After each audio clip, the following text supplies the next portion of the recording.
गाजियाबाद में street dog के हमलों की संख्या तेजी से बढ़ रही है, जिसमें लगातार लोग घायल होकर अस्पताल में पहुंच रहे हैं। ऐसे में नगर निगम भी इन स्ट्रीट डॉगों के खिलाफ और उन्हें बचाने के लिए भी लगातार कार्रवाई कर रहा है। ऐसे में हमारे साथ गाजियाबाद की मेयर हैं, उनसे हम जानेंगे कि वो क्या ऐसी कार्रवाई कर रही हैं, क्योंकि अक्सर जो स्ट्रीट डॉग हैं वो लोगों पर हमलावर हो रहे हैं। नगर निगम ने लगातार अपनी दो गाड़ियां चला रखी हैं। जो कुत्ते हैं उनको उठाकर उनका बंधियाकरण करते हैं, जिससे कि आक्रामक कम हो।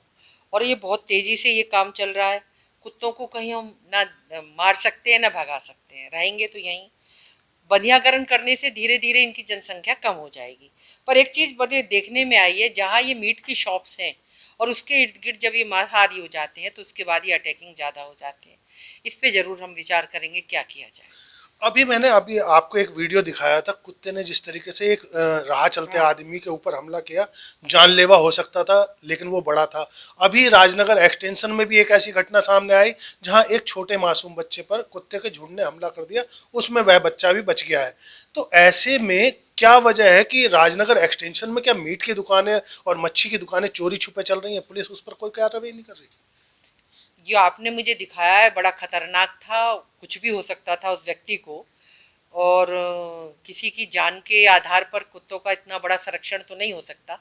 इसकी मैं जांच करवाऊंगी और खुद भी जाके देखूंगी कि क्या कारण है। वहाँ शॉप्स ज़्यादा हैं या भूखे हैं वो कुत्ते, उन्हें रोटी नहीं मिलती है। जैसे हमारे यहाँ परंपरा है कि भाई कुत्ते की रोटी भी निकालते हैं, पेट भरा रहता है तो आक्रामक नहीं होते हैं। दोनों ही चीज़ें हैं। जब तक ये लोग हैं और इनकी जनसंख्या कम नहीं होती, मैं लोगों से भी अपील करेंगी, कुछ नहीं तो घर के बाहर कहीं पे भी एक जगह बनाएं जहाँ इनको रोटी मिले। पेट भरेगा तो हो सकता है आक्रामक नहीं होंगे, भूखा रहने पे आक्रामक हो सकते हैं। और हम तेजी से इस अपने अभियान को चलाएं, एक एक कुत्ते को पकड़कर वार्ड वाइज। जो हमारी पहले भी बात हुई थी कि हम एक एक वार्ड को पूरा क्लियर करते जाए बंधियाकरण से।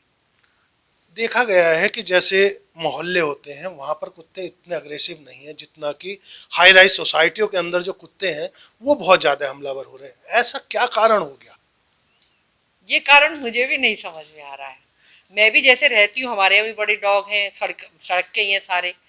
और बैठ जाते हैं, खा ले जाते हैं, भूखे होते हैं। पर कभी आक्रमण करें ऐसा कभी नहीं आया। जितने भी फ्लैट सिस्टम आए हैं, हाई राइज सोसाइटी आई है, वहाँ ये केस ज़्यादा आ रहे हैं।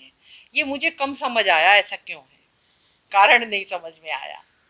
तो ये थी गाजियाबाद की महापौर सुनीता दयाल, जो ये कह रही थी कि अभी तक उनके भी समझ में नहीं आ रहा है कि जो हाई राइज सोसाइटी है उनमें स्ट्रीट डॉग क्यों हमलावर हो रहे हैं। हालांकि एक कारण उन्होंने वहां पर मीट की दुकानों को भी माना है, जिस पर वह जांच करने की बात कह रही हैं। लेकिन ऐसे में जान जोखिम में आम इंसान की है और उस बेजुबान की है जो लोगों के द्वारा पत्थर भी खा रहे हैं। गाजियाबाद से संजीव शर्मा, टीवी 9, भारतवर्ष।